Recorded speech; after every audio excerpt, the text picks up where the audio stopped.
Hi everyone, I'm Airier, and today we're going to look at the next episode of Star Wars vs. 40k, episode number 6, the Skywatch. This is by a fan with too much time, and I don't know what this Skywatch is. I'm assuming it's one of the Marine legions that... Wow, I've been looking into a lot more Horus Heresy lore. Chapters, Marine chapters. And considering the thumbnail is blue, I'm assuming this is the Ultramarine successor. I'm very curious to hear the 40k side, because we've gone through a lot of the previous episodes from the Star Wars side, and I love it. So we're going to find out what happens. If you haven't already, link below, original video, hit it up. And when you're done, don't forget to leave a like, comment, subscribe. And, generally, find me on YouTube, here, subscribe. Find me on Twitch. Technically, same Airier Games. I never use it, but you can find me there. You can find me on Twitter, @Airier Games. But if you see me on TikTok, that's someone impersonating me. I don't know why they do it. It's kind of weird.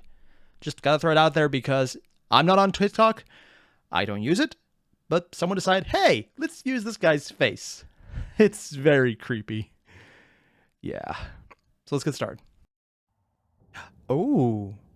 Ooh, what is this? I've heard some of these intros are from games, but others are actually fan-made, which is crazy. I have no idea which one this is. Oh, granted by the detail.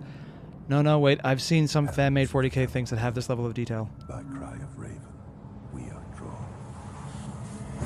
This oath of war and vengeance. Ooh, this has to be from a game. Iron sworn. With blood-anointed swords aloft, advance we into dread's dark shade. Punishment divine unleashed with hate, a wrathful storm of... I don't care. I'm watching it again. Sorry, I have a thing about spaceships. The bigger and more freaking huge they are, this is literally, I don't know where he got this. I'm assuming it's a game because it has that very much 40k game feel, which is usually heavily produced, but also, okay, just good. I don't think I've ever heard there's been an amazing one that has been like a RTS, but generally they've been good. Just, yeah, solid. Nothing horrible, unless you're talking about mobile. We're not talking about mobile. Swords aloft.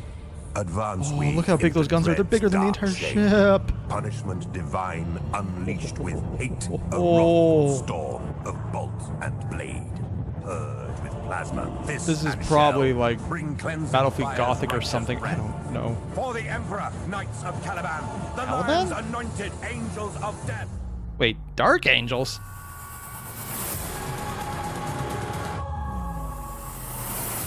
Generic intro music of like, slow down. Seriously, this is used in a lot of places, but it's super effective because it does work. This was Dark Angels. Or is this just the audio that oh, yeah. They actually inscribed the shell. Episode 6. The Skywatch. I hate the phase-in. Like, I absolutely hate this. It's not as bad because they're doing individual words instead of letters, but maybe by line it's one thing. Orion watched the steel atlas burning in space. He heard its last desperate transmissions, sent some of his own, and discovered that they were incapable of receiving broadcasts, only transmitting them. His astropaths were likewise unable to find the minds of their kin aboard the ship. Their captain couldn't see them, didn't know how close help was to arriving. Company Captain Aurelian Tex. Wait, is this the perspective of the ship that later blew itself up? I have to have missed that. Maybe. Orion watched the steel atlas burning in space. Okay, no, it's one of the later ships. Because he's talking about the steel atlas burning, so it's okay. Yeah, we're good. Aboard the ship. Their captain couldn't see them. Didn't know how close help was to arriving. Not close. Company Captain Aurelian Tex was gritting his teeth, eyes bulging as he clutched his helmet in his hands. He was young. He had only seen a single century of combat, and it had been relatively unvaried combat at that. Mostly on the enemy's territory, mostly without having to protect Imperial citizens. And so he suffered this as a failure. Two things I really want to say. One, I was going to say that a century is young for a Space Marine. Then I was like, no, that kind of makes sense. A lot of them die, so he's young for a surviving Space Marine. Let's put it that way.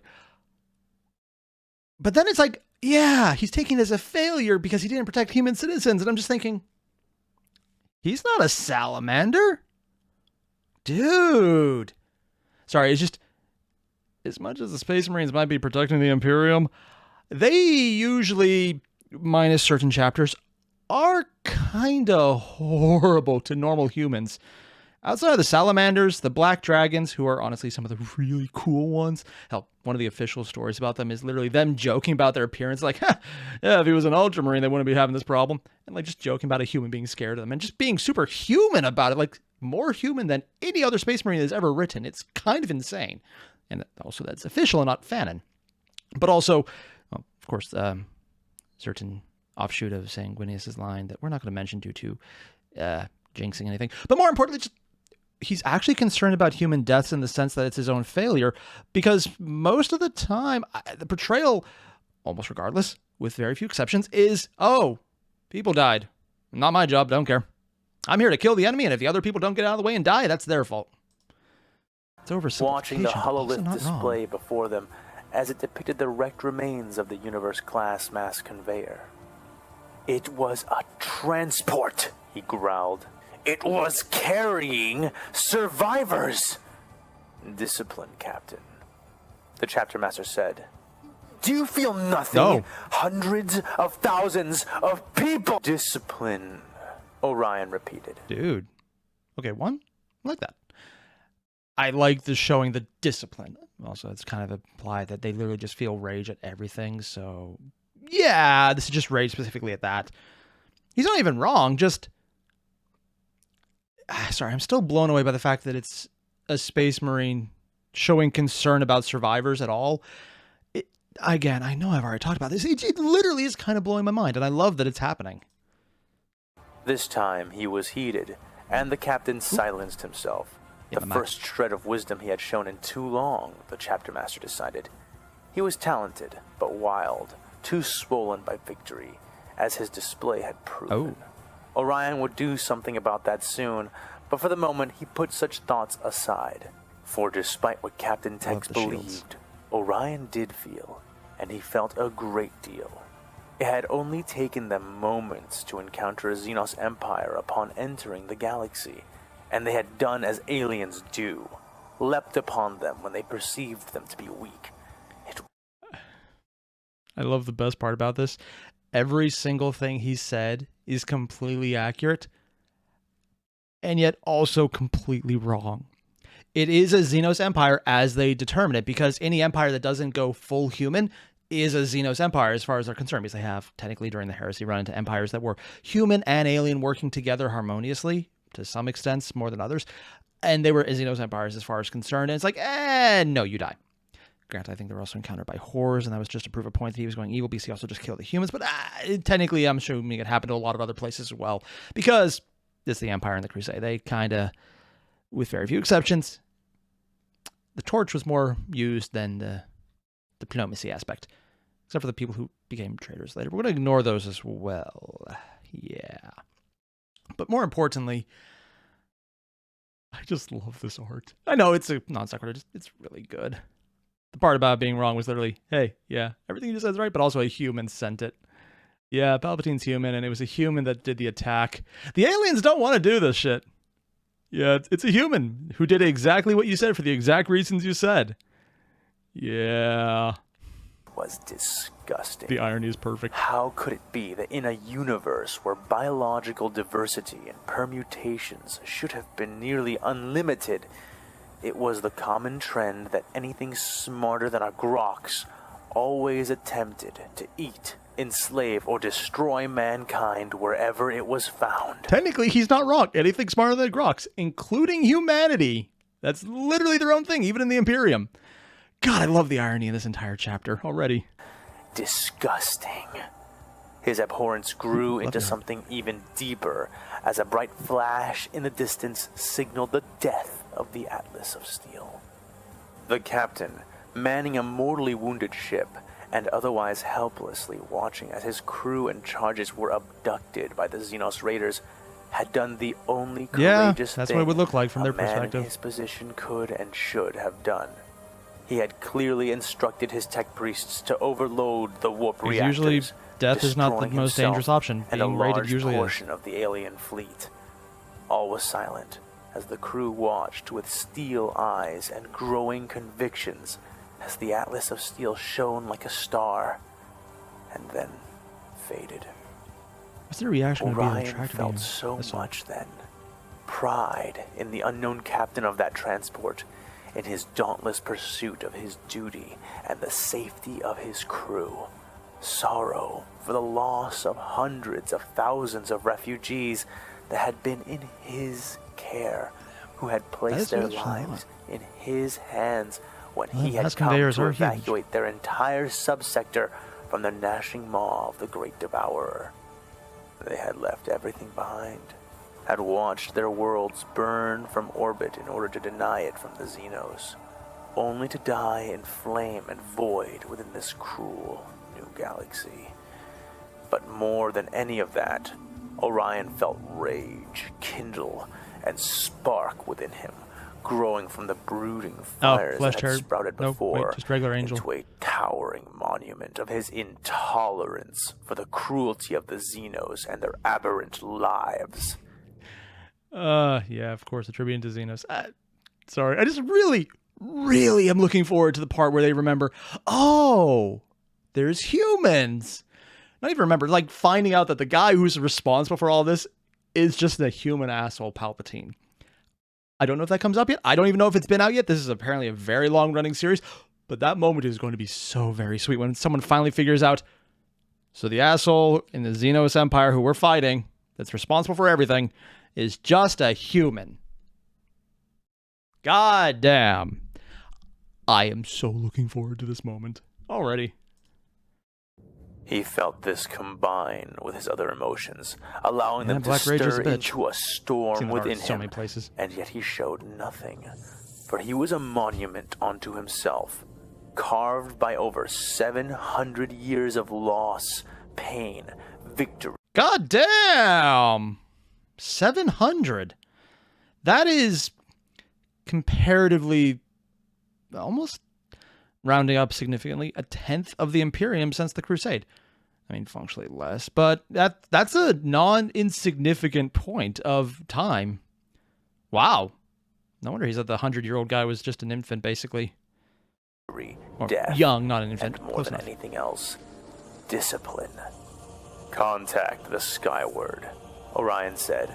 All tensed, Skyward? all knew the importance of that command, even Is if it the a specific details of ship? what was about to transpire were beyond them. Tell them Dark Command is a go. Also, contact the escort fleet and the unassociated strike cruisers. Tell them to prepare to burn for the dead center of the enemy fleet. On our mark. I was waiting to see this said the side. chapter master. On our mark? Master, it almost sounds like you're going to. Yeah. Captain Tex started. Prepare to charge. I want to hit them hard, fast, and once. Where are At they that, the fleeing room from? seemed to suddenly explode into a frenzy of Yeah. Also, I love the art, but two, what is this art taken from? Because I don't recognize this design philosophy. It almost looks like they're leaving an asteroid base built into it. I want to say, yeah, it looks like they're but leaving an asteroid base. Huh. That's really cool. Don't usually see that very often. actions and orders. Commands were hastily relayed by several crew members Dark and Angels. officers, not just Drawing between heavily the from them this ships time or around. to the members of the Skyward, but also across the battle barge itself. The captain seemed awed by the gesture, and it occurred to Orion that Aurelian had never once actually seen the Master of Light go into combat directly. Oh. Though the Skywatch had long been a fleet-based chapter of Space Marines, it was rare indeed that they became so cornered or driven to such desperation as to resort to calling upon a vessel as vast and potent as the battle barge they now rode within. Oh, so they're fleet-based. Dude, sorry. As you can probably tell, I have a massive weakness for anything fleet-based. I might be an Ultramarines player, but it's mostly just because I like the named characters in the units more than anything else. Also, they're just really stable if you just want to get dug in and melee. Yeah, they're just a bunch of really good relics that have standard across-the-board buffs for that. Also, I'm lazy, so I kill them in. But more importantly, they're a fleet-based chapter, which means they probably have their entire chapter. I know people were talking about, I thought maybe this should be on the refugee ships. No, this is way better. It's not just having their chapter, it's having their support structure because they're fleet-based, they take it with them. oh, this changes a lot of what I was thinking. Because I'm thinking, okay, yeah, it's a chapter, but they're fleeing, so they have what they brought with them. It's probably significant, but also they need to rebuild and figure out what's going on. They're going to be at a disadvantage just because resources are a bitch. If they're fleet-based, though, they're already used to moving around. They're basically the absolute best choice to enter an entire universe that's not their own, because they brought their support structure with them, and all of the resources they previously stored are with them. And this is, yeah, no, this is going to work out much better than I was thinking otherwise. They're not going to be in the Get dark. below deck, Captain, Orion ordered, and Aurelian seemed nearly crestfallen by the thought that he would not be able to witness the carnage the Master of Light was about to dispense. From the inside? You need to lead your men. I want to capture some of these ships, and I can't do he is that capturing with them. macro cannons. That brought a vicious smile to the captain's face, and with a salute, he snapped on his helmet and departed at pace to the lower decks to prep his company. Now that's actually a very interesting bit of... It's not really foreshadowing, but it gives a lot of leeway now. In the previous chapters, we saw a lot of characters die, specifically, note the quotation marks, off screen. Mostly it's like a guy who was missing an arm, we didn't see him die, and a Padawan who we didn't see die. And any of the scientists who we didn't see die, except a few of them. There's a lot of blood, but again, if you don't see the body, they ain't dead. It's a fiction rule that they might be. But until you see someone die, and in Star Wars that sometimes does include literally seeing them cut in half doesn't count. Darth Maul, I'm looking at you. There's just so much of this that you have to watch a body. And because of this moment right here where he says, bring back some of the survivors, I want to capture them, or capture the ships, they have so much leeway. The specific person writing this, if it was written by a fan or if he's just updating it, I don't know. It's great either way.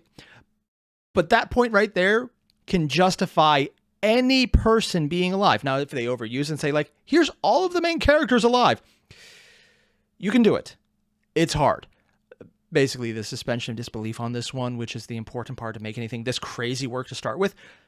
The more often you rely on a specific trope or contrivance to make something work, the less likely someone will believe it. If you do it once, most people will just go and like, yeah, sure, that makes sense. Once. Twice, 3 times, you can get it away if you push it out long enough across, but it's not a good thing. The only other alternative is if you do it so often it becomes a joke, which people then accept again. But between that and it becoming a joke, there's a wide berth of what you can get away with. So at least from a writing standpoint, though, if he wants to save specific characters, I'm assuming fan is a he, could be a she, I don't know, they can get away with saving specific ones they already built up. I'm assuming it'll be the Padawan just because they were shown to be alive and shown to be resisting and shown to be fighting, and then specifically cut off right before they would have been shown to die. So we don't know that. I'm assuming. They can also get Renfi and have him survive because we never saw anything, which is honestly kind of a joke because I thought he was an interesting character. I would have liked to at least see him die gloriously in a combat than anything else, but combat scenes are hard and would have distracted from the overall section. Hell, and considering the viewpoint character wouldn't have even worked, but still, it's nice how you can just put that in there, give you that bit of foreshadowing if you want to use it, to just give yourself that bit of leeway to say, hey, some people are going to be alive. It just works. Or those who would be needed anyway. The chapter master had just given him a privilege far greater than merely observing the retribution they were about to pay to the Xenos fleet. He and his men would be a part of it.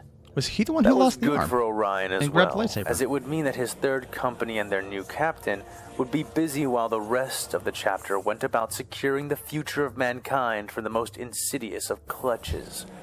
Its own. Yeah, considering humans basically The run it already. Skywatch were descended from the proud Ultramarines, and while they served their emperor in the farthest reaches of his empire, away even from their beloved 500 worlds, they were still studiously trained in the arts, methods, and patterns of statescraft, debate, bureaucracy, and politics. Orion had... You know, there's a joke in there somewhere about diplomats in a moving chapter. Oh, I don't... This is literally... They are literally the equivalent as close as possible in 40K to the Enterprise from Star Trek. They are literally a bunch of diplomats in a roving fleet. I mean, sure, it's still the 40K fighting everything, But they're trained in diplomacy, which by 40K standards is weird.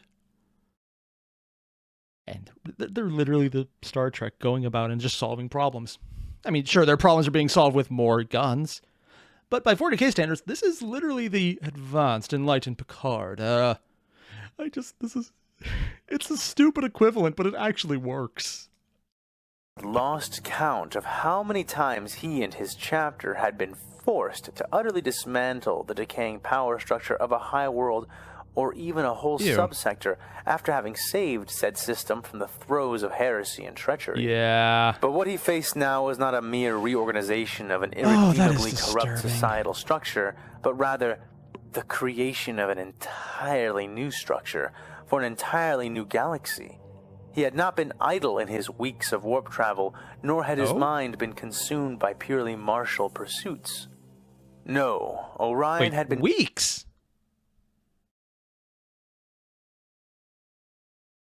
He's saying he's been idle, no, not idle in his weeks of warp travel. Would that imply that... That sounds like they're implying that he was planning to create a new civilization for weeks prior to this point where they encounter the first xenos threat. Even though technically it is technically xenos, but it's also a lot of other things. It's just, how long were they in warp for? I was under the impression that this was days at most, but no. I mean, weeks would make more sense later on when the recovery aspects of 2 chapters ago happened, but we're not talking about that. We're talking about right now. The ship has just blown itself right now. Warp travel is confusing. I'd actually really like to know how fast they're moving by comparison, or how fast they can move now that their warp is not trying to literally eat them. Drafting out all potential possibilities, outcomes, and likely dispositions amongst the fractious Imperial forces that now found themselves temporarily corralled under his command.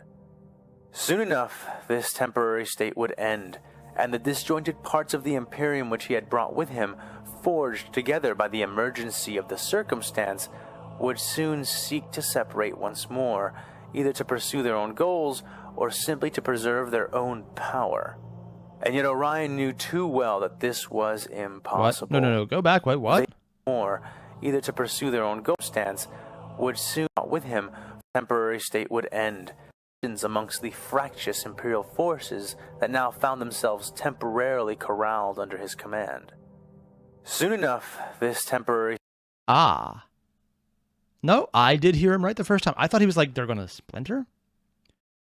But then, originally I was thinking he was in overall command and the other ones were subordinate to him because of just some kind of bullshit going on. And it makes sense they would splinter under normal circumstances, but the fact that he's acknowledging that that would happen now because they are fractious and they are from a lot of different... Well, I was going to say just chapters, but it sounds like there's a lot more than just chapters here. Actually, beyond the Space Marines, what are there? Of course, the Mechanicus, because Mechanicus is everywhere. They're ubiquitous at space fleets, because that's the only reason they can work. What else did they bring with them? State would end, and the disjointed parts of the Imperium which he had brought with him, forged together by the emergency of the circumstance, would soon seek to separate once more, either to pursue their own goals or simply to preserve their own power. And yet Orion knew too well that this was impossible. They were not the Imperium of man, not out here. Normally, the disjointed forces of mankind could separate and survive due to how utterly massive the Imperium which contained them was. But this was not the case in this new galaxy, and yet the nature of man would still pull them apart if nothing was done. Ooh. Also, before when I was talking about just the foreshadowing the possibility of getting survivors back from the, I was going to say Warhammer side, the Star Wars side, what he's talking about right now and very much hammering home is actually really interesting to me. He's showing that they are aware moving in, that the writer is aware moving in, that the Imperium is not uniform. That he's showing one, not only is he aware of it, but he's aware that the characters would be aware of it, which it sounds like a weird distinction, but a lot of the times when you get into writing, you have 2 different levels you have to work in. You know what you know as a reader, what the writer knows, and what the characters know. And those get interactings at all different levels. Most people work from the writer level of, here's what the writer knows, And if they're not taking their time with it, they'll write every character as if they have all knowledge, which is a pitfall. It's an unfortunate one that a lot of people get trapped into. What we're seeing here, though, is showing what the character knows. We get their frame of reference, we get their frame of thought, what their knowledge pool is, and what other people haven't said. They might not have thought about that, they might know, but we know the guy in charge is aware of it, which does two things. We see his level, but we're also seeing the writer's level in reflection of that, because he knows that this would be fractious. And then we know, because we know that Imperium's normally fractious, but we're aware that that's actually present in the story as well. Because sometimes when a writer never brings it up, it's like, yeah, the Imperium's fractious. But if it's never mentioned, it doesn't matter in the slightest, because it doesn't really exist in this specific story. In this case, though, it does, because it's mentioned. And it also sets up the fact that they are not unified. There will be conflict.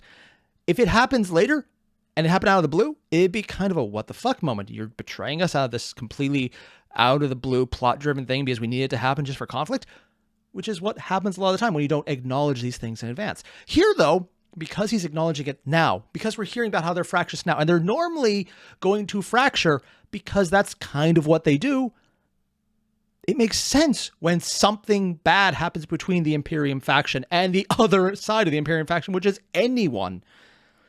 So I like this. It's establishing what would normally happen versus the precedent they're in, and how these are not going to work out and resolve themselves. It's really good writing just to set yourself up so you are not setting up a plot hole. You're avoiding it in advance. Nice. It had been bad enough when the orders had come to abandon their defense of Khalistan from the predations of the Hive fleets. There, nearly 4,000 Space Marines had gathered already, having been warned by prophecy and less scrupulous allies of the coming threat. 3 whole chapters and their mighty fleets had assembled in addition to individual squads from... Wait, less scrupulous ally? Normally I've been told when you go anything other than the specifically created art to put a grain of salt in it. But this is a very specific art, not just generic Space Marine, but specifically a Space Marine and an Eldar. Were they allied with the Eldar in this last Tyranid retreat? I mean, it makes sense because less biomass, but also I was assuming generic standpoint of, yes, they're the diplomats among humans, but fuck the Eldar, because Gilman isn't, or actually no, I think he is back. I keep forgetting if the Cicatrix Maledictum has opened yet across the galaxy. I know it's been mentioned to me, I'm just drawing a blank right now. So this would imply that they are working with the Eldar, because this art would be chosen for a very distinct reason. It's too specific to pull in otherwise, because I don't think there's been non-combat related images involving the Eldar yet. Huh. I'm going to double check just to make sure I heard that right. Scrupulous allies of the coming threat. 3 whole chapters and their mighty fleets had assembled in addition to individual squads from other, more distant Astartes forces. High Command, unusually competent, had sent many regiments from several varied systems to... Okay, now we know it's fan fiction. Even the acknowledgement that it's unusually competent is implying competence. You don't... No, unless you're a named character who's going to be the source of the book itself, you're not competent. That's kind of a 40k thing. If you're not the named character, not just a named character in the background, you have to be the character you're focusing on. It has to be the viewpoint character. Even if it's a partial viewpoint, you don't get competence otherwise. Everyone is somewhat incompetent at some point horribly. Saying that command overall, not a specific person, but command overall is incompetent? No, sorry. I'm not even used to saying this phrase. Command overall is competent. That is weird. And truly the part that breaks all suspension of disbelief, because that just doesn't happen. To back them. And even the Imperial Navy of Battlefleet Zektek had been there to provide full support in both but this is how they get away with saying they're bringing a very firepower. large force with them. And yet, their Primarch father, Rabute Gilliman, had looked upon the projected losses to their combined forces, their expected earnings of their winnings. And that proves what time it is. This is during the Crusade or after it. I'm not sure when this started, so it could have been prior to Games Workshop rebooting the timeline because they realized, we want some other things to happen before the 100 years of the Crusade happened. Yeah, they did some timeline shenanigans. Granted, it's also 40K, so timeline shenanigans are literally canon, so take it with a grain of salt. And by grain, I mean just grab a bag of it and dump it into a pot of boiling water and then sniff it like glue. Yeah. And had judged the scales overbalanced and not in their favor. Also, I literally just described So smell it soup, was so that Orion had to I might be hungry contend right with now. the haughty demands of High Marshal Xenothane Rektan, the indiscernible Sisters of Battle behind them, considerations interesting. of the Council of Tempered Minds, as well as the abject insubordination and defiance of the Crimson Razor's chapter master, as well as virtually all Adeptus Mechanicus personnel with even a shred of legitimacy to their power. As it was, the various personalities and power structures present, which may have survived each other within the... And there we have the main sides. At least 3 distinct power structures. I'm going to mostly say the Astartes are broken into 2 branches. We got the Skywatch, who we're getting the perspective from right now. We get the rebellious Black Templars, which, I mean, yeah. Third faction, which was the one I didn't remember, that they said the guys who were just outright, not rebellious, but just running off to do their own thing. I forgot their name. I can go back to rehear it. But then also the Mechanicus is doing their own thing. So yeah, I guess that would be 4 distinct sides. 3 plus viewpoint character. Interesting.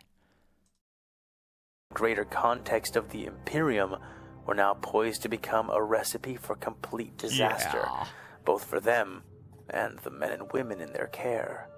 This was all too clear to Orion, and not just as a chapter master charged with the training, leading, and care of 1,000 of the Emperor's the only finest person probably in a warriors, good position of. not just as an ultramarine trained and practiced in the realms of state and leadership, not just as a former veteran of the Death Watch, where cooperation... Oh.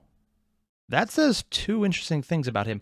The Death Watch makes sense because he'd be pulled from his chapter, but apparently he was a former Ultramarine, not just his chapter. So he didn't rise to the ranks of a chapter. He probably was a founding member of the chapter.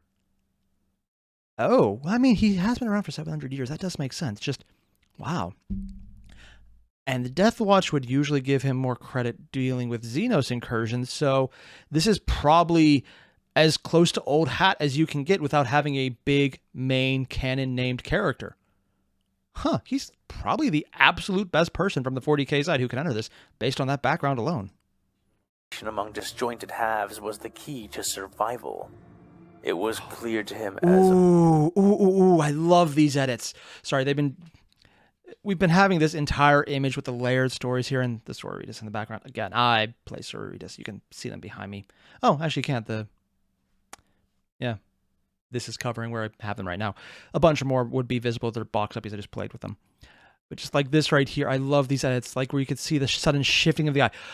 I'm surprised, though, because they did the shifting after it was blurred, which has 2 really interesting points as far as editing goes. One, your eye is drawn to movement, but also clear aspects. Right over here, when you're trying to focus on the Sororitas and the armor, which is very distinctive because it's just smaller and very distinct coloration, you focus on that.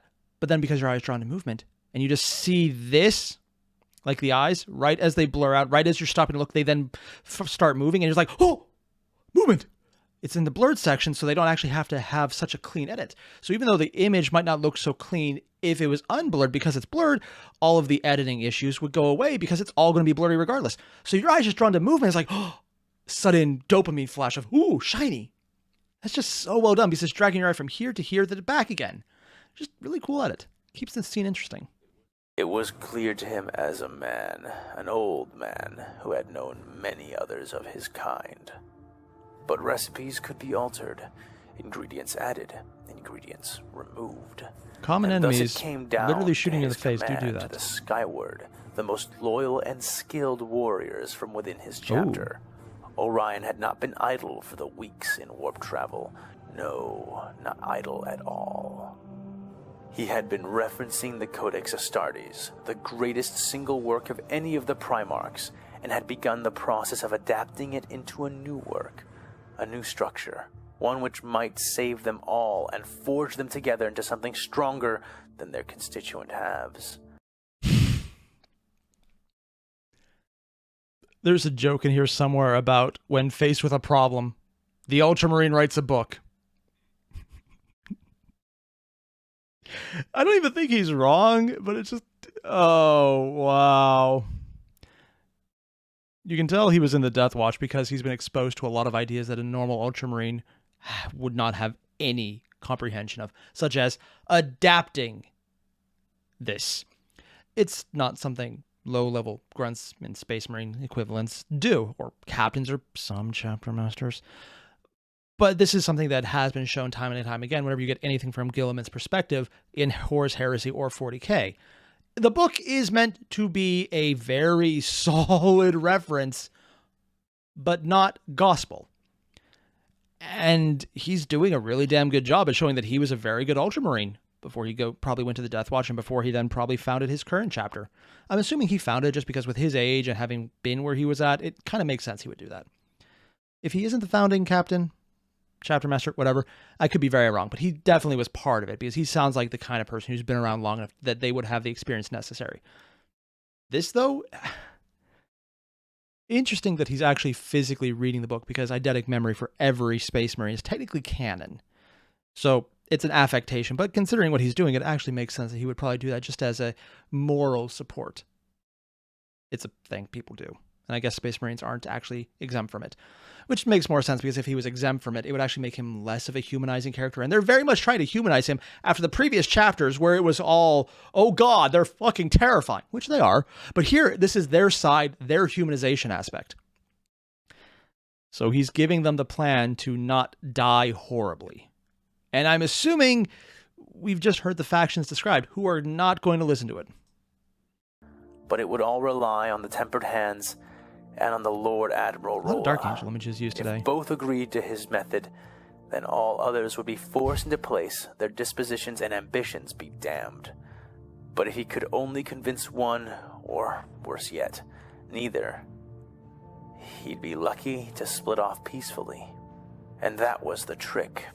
As soon as this battle was concluded, he would need to address the situation. In fact, he was addressing it already. Yep, because he knows it's not going to last. The gravity projectors whined with strain as the Master of Light, an ancient ship well over... Oh.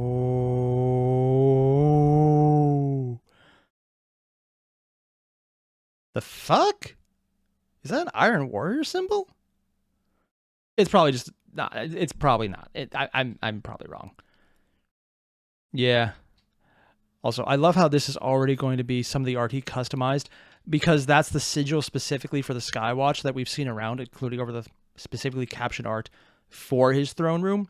So this is the custom ship, and they have all these cool things floating around it. I don't think I've ever seen any art with that, but it's neat. An ancient ship well over 10,000 years old, and of course it has a seemed to statue. return to life after centuries of death-like dormancy. Despite the mastery of its technology, all aboard the ship felt the pull on the unnatural gravity which adhered to them. Even Orion, as the behemoth of a ship, launched itself like a loosed arrow through the void of space. It briefly outpaced even the escorts around it, though only briefly, as the smaller craft assembled around it, encapsulating the battle barge in a defensive formation, while others ranged even further ahead. I gotta say, and I can't believe I'm saying this, by Imperium standards of battle barges, this one is pretty much all business. I mean, yes, they have the circular rings floating around it, which... very curious about that. I wonder if it'll come up ever, but it looks cool. And they have the over-the-top, I'm assuming, gold statue of the Emperor. Because I don't think Gilliman would ever have such long, luscious, flowing locks. Although it would be kind of funny as hell. But literally, other than the gold embellishments, this is very much just the guns, just the armor. It's very minimal ornamentation, or just random cathedrals built on top. Huh.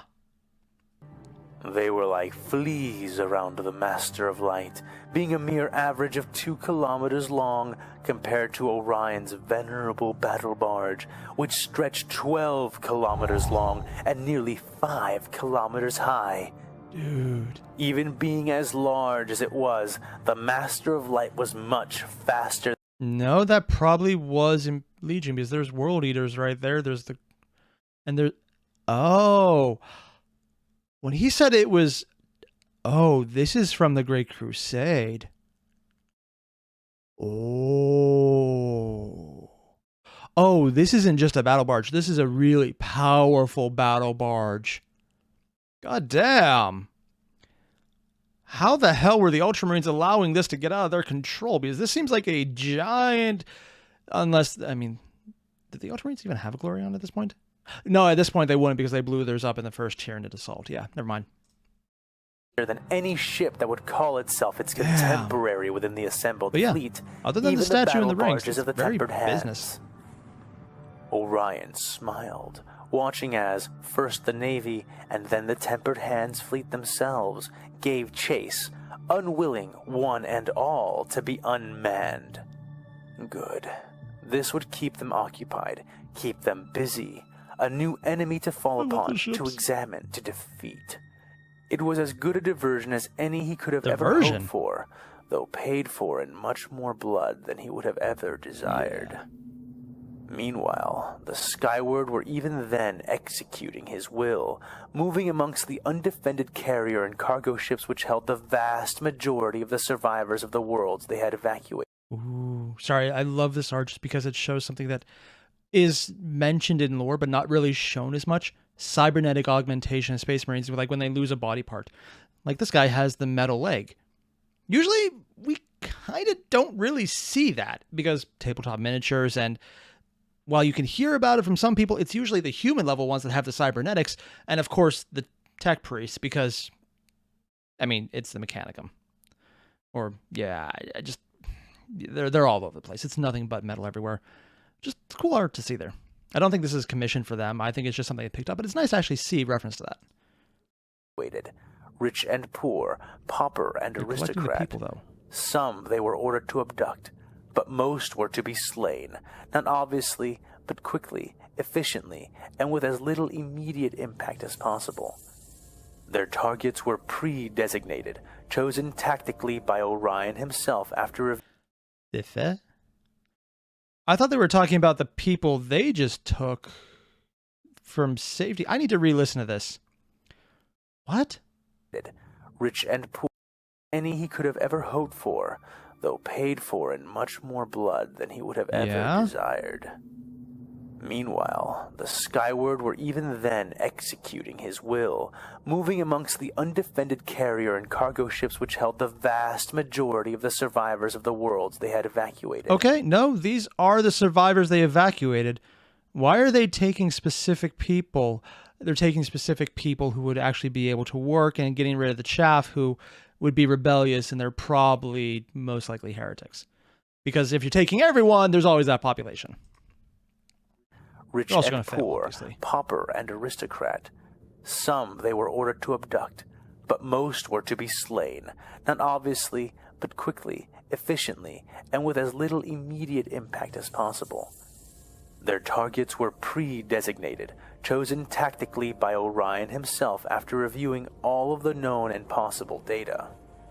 His pristine, transhuman mind held all that he had ever seen and ever known at a thought's reach. Yeah. And they're going back to the eidetic memory thing. It's... some places do this one better than others. Because earlier, talking about how he pulled up the codex and was referencing it, I kind of like those affectations being brought in, because when it's suddenly like, I remembered exactly what I need. Yes, and it makes sense, because it gives you a lot of, this is why they're superhuman. And it does actually work that way, but it always just sounded lazy. And considering a lot of the early stuff from Rogue Trader was, shit, what do we give a reason to make people paint different colors? There were 12 legions, yeah. And then the Primarchs were created later because it's just a lazy excuse they made up.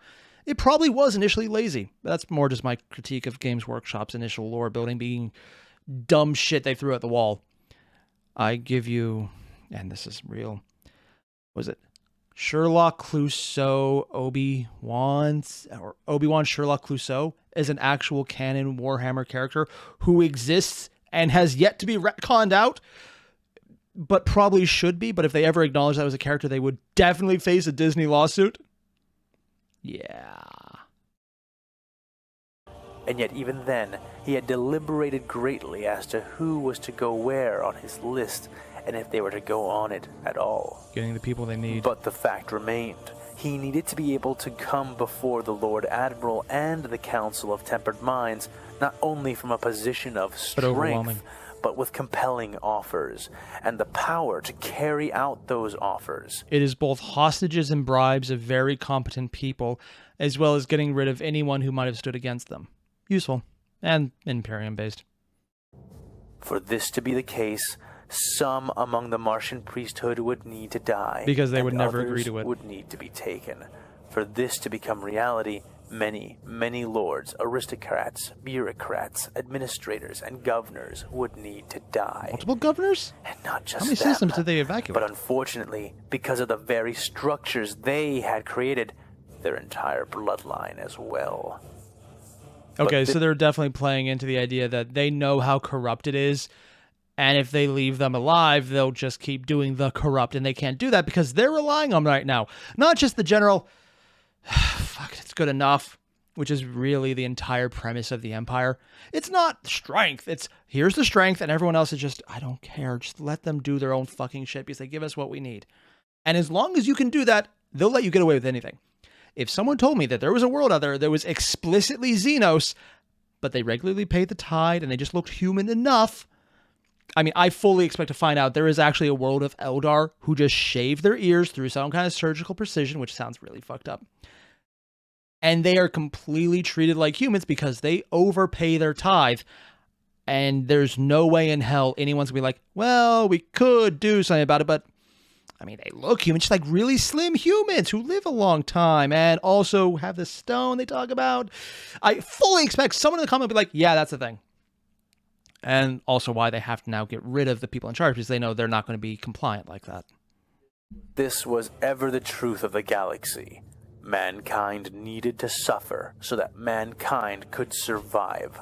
Orion had allotted for all the mercy he had felt he could afford, but he could never allow petty sentimentality to cloud his view of what needed to be done. As soon as this battle concluded, he would go to them, first the Lord Admiral and then the Council. And because they were here, and because he was here, they would have no way of knowing, anticipating, or suspecting what his offers would be. I'm assuming for some of them, the Council, he'll probably kill them. The Admiral, he might want in place just because, while he could probably take over an entire fleet, it's just easier if the person in charge already does it. And a lot of anything in 40k is based on ease. Not always the best option, just the easiest one. Alone would be advantage enough, but it would not be his only advantage. Later? Okay, this might be a personal thing, but I both love and hate this transition. I love the flickering and like the old-timey aspect of it.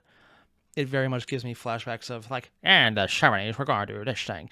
And by that meaning 70s are the far future because it's like 30s and just crazy shit you randomly see online of old black and white, soundless pictures, and just, it's nostalgic.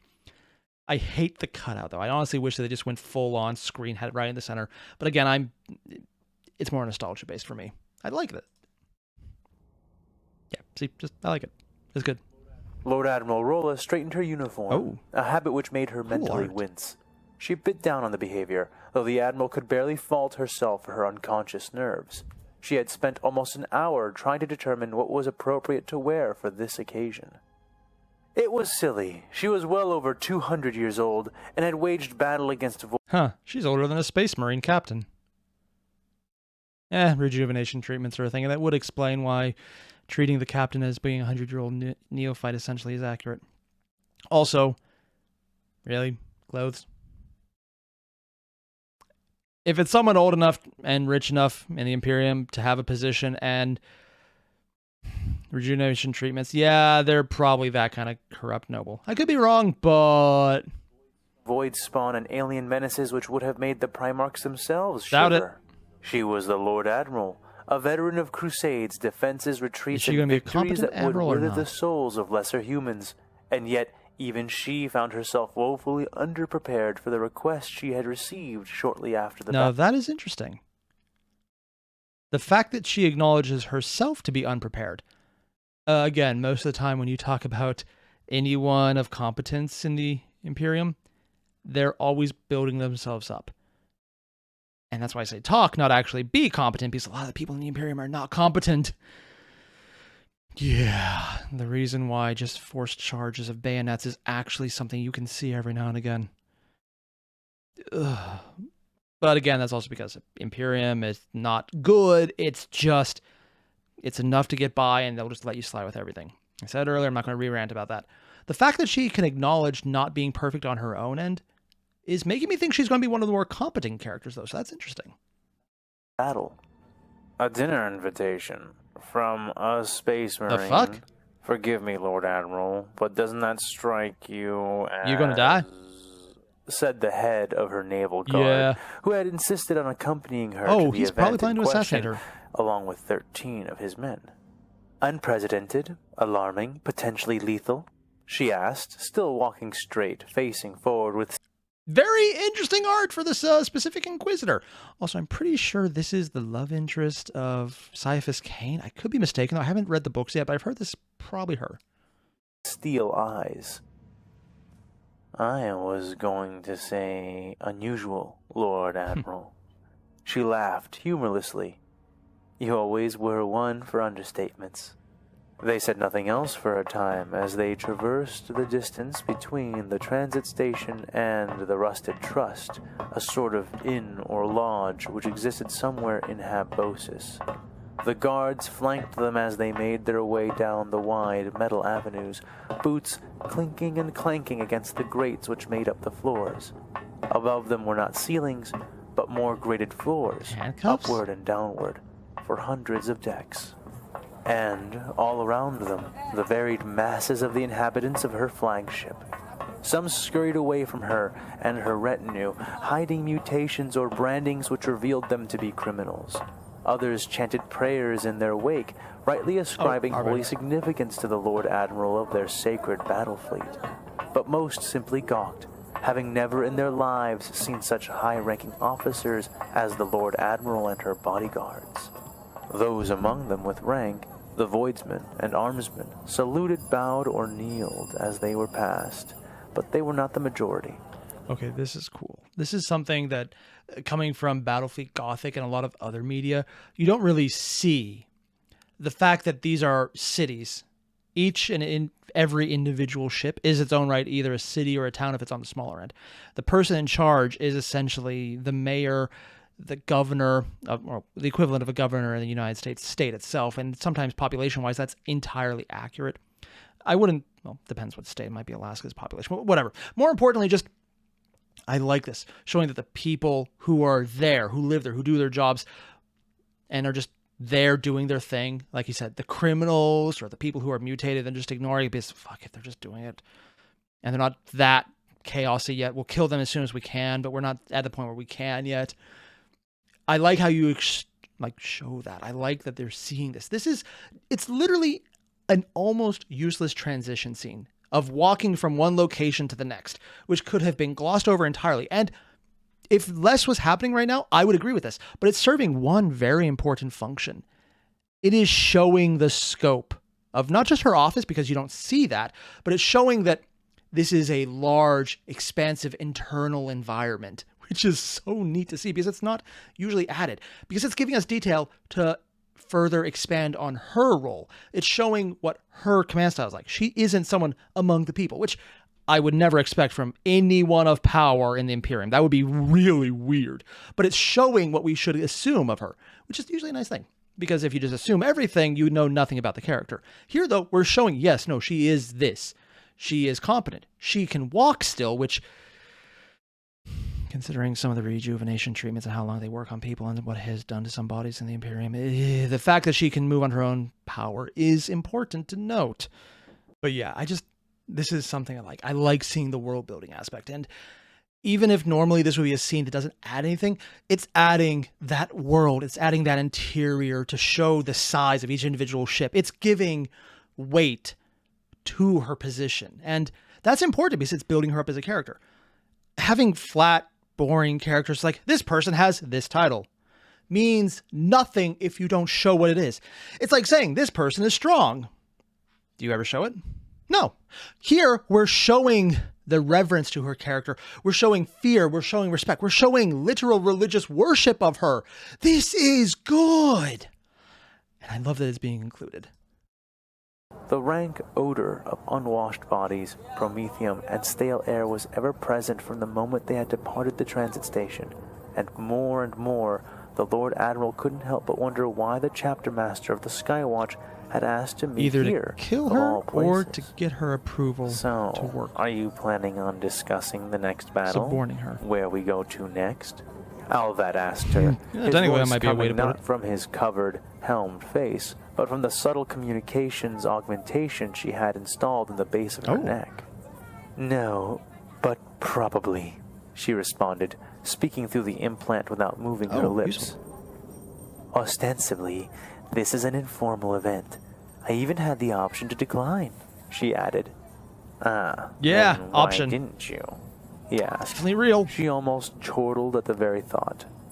I am a Lord Admiral. He technically cannot order me to do anything without the permission of my superiors. And you don't have superiors right now.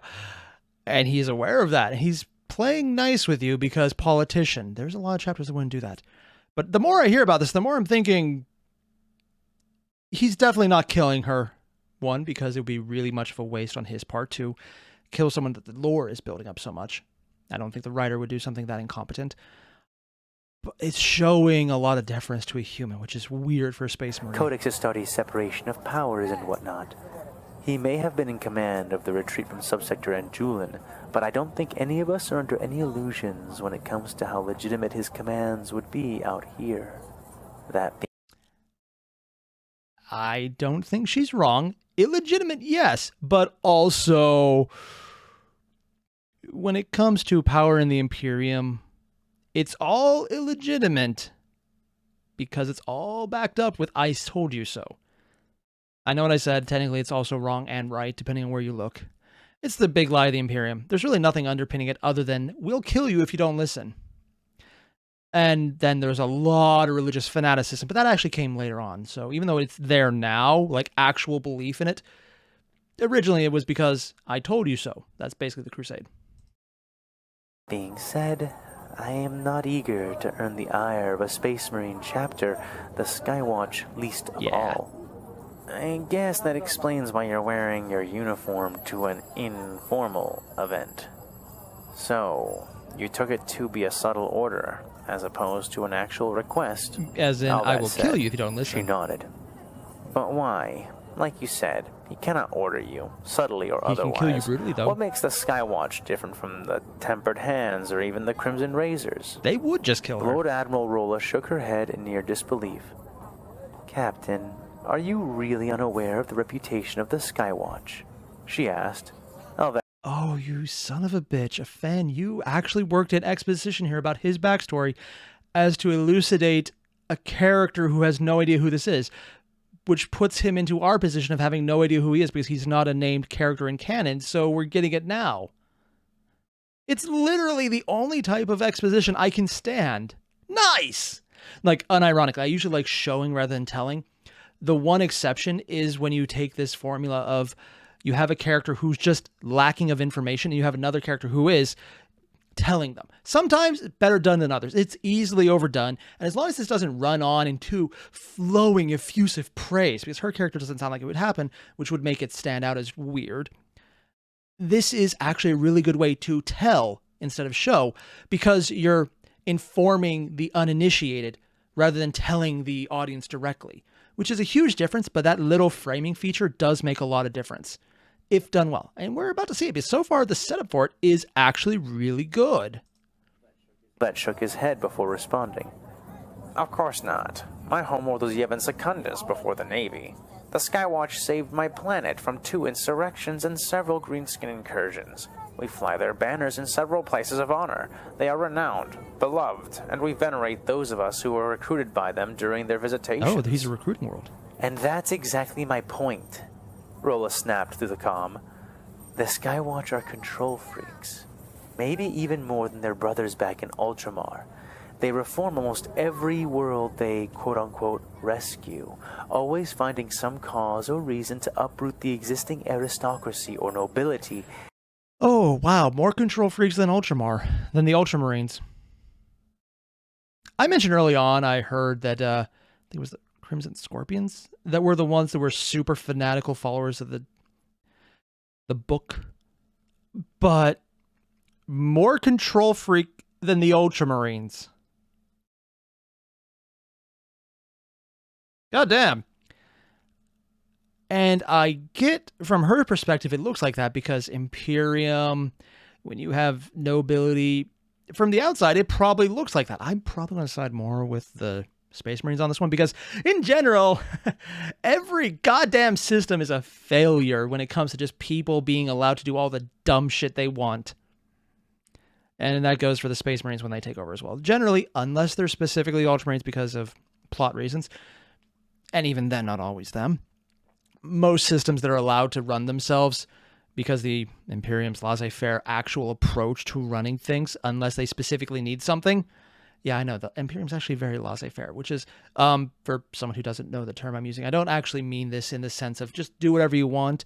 I mean specifically in the sense of economics, in that they'll let you do anything you want with how you run a system, as long as you give us what we want and you don't break certain rules. Again, if you can actually provide the tithe and maybe even overpay it a little, they will look a lot differently. And again, certain rules would be like no chaos. They'll kind of even bat their eye a few times and maybe not look right away about certain xenos interactions if you can pay the tithe reliably. And goddamn, there's probably an entire world of AI that's just like, yeah, we are definitely mechanicus. Trust us. I wouldn't be surprised if that ever comes out, and considering some of the lore coming out about the squats, Leagues of Votan, that very well might be the case. It's like, yeah, we know, because they technically were part of the Imperium, partially, sort of, not really. I don't really know how that's going to work out now. But yeah, just from his side, they were corrupt, they need to be gone. From her side, they like to go in and kill the people in charge pretty often. Interesting. And replacing them with sycophants and supporters. Alvat shrugged. I don't know, Lord Admiral. High King Anu and his line have been good for my world. The famines almost don't come anymore, and when they do, stores normally hold up. The Imperial tithe is always paid, and the civvies are busy and happy more often than not. She rolled her eyes. The fuck? Happy? In 40K? Goddamn. Honestly, just the fact that it said less famine, well prepared, happy, and paying the tithe. Hell, that's... I'm not going to say Mary Sue just because we're seeing things from a perspective of someone who actually has the experience of the backstory to make it sensical. But, wow. Also, I thought she was about to fill in the uninitiated about his specific backstory, and considering my suspicions, the chapter's backstory is probably his backstory. But, sorry, I'm just a little blown away by happy ever being used to describe anything in 40K. Wow. But didn't bother to look at him. My point, Captain, is that he might try to do the same thing here. Might. That's funny. No, he's giving you a lot of leeway.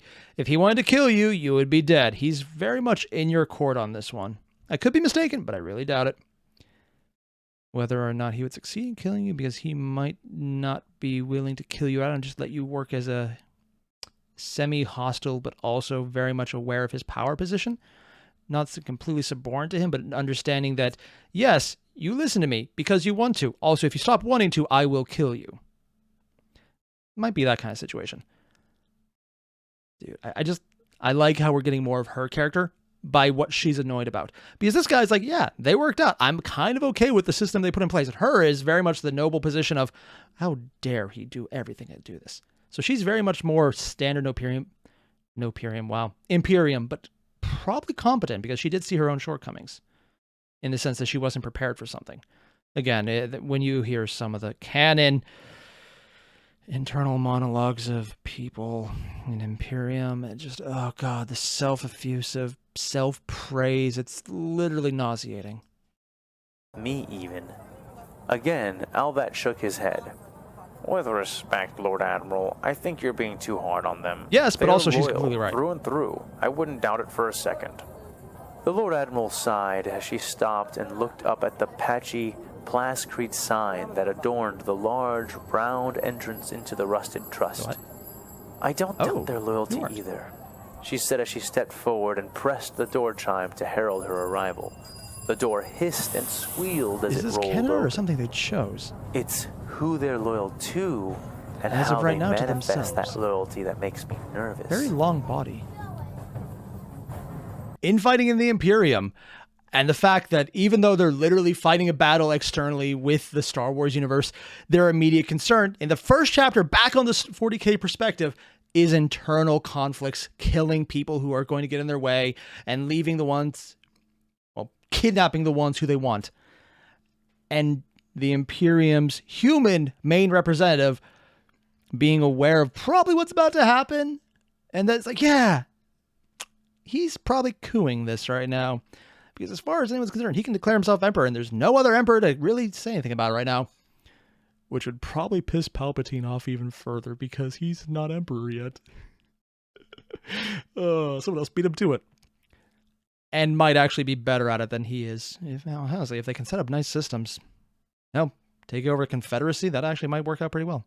But just, sorry, I'm geeking out right now, but I think I'm justified because this is good. We're seeing the sides, we're seeing the internal conflict, we're seeing everything being built up in ways that show they're not a homogenous force.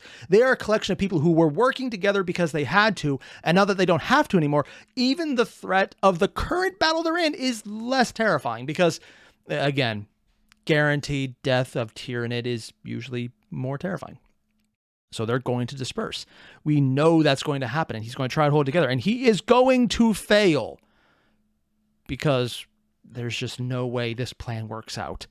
It will work well enough, but it's not going to work out perfectly. And I love this. The reason I say it's not going to work out perfectly is because I give a fan narrative credit here. I believe they're a competent enough author not to set up, here is what's going to happen. Here's how it happens without any problems. Will it work overall? Probably. Because we're not far enough into the narrative that I think everything's going to go foobar immediately. Because that would make the character presenting the plan look stupid. If you kill someone's credibility too early, they become something of a joke, if they're still presented as intelligent.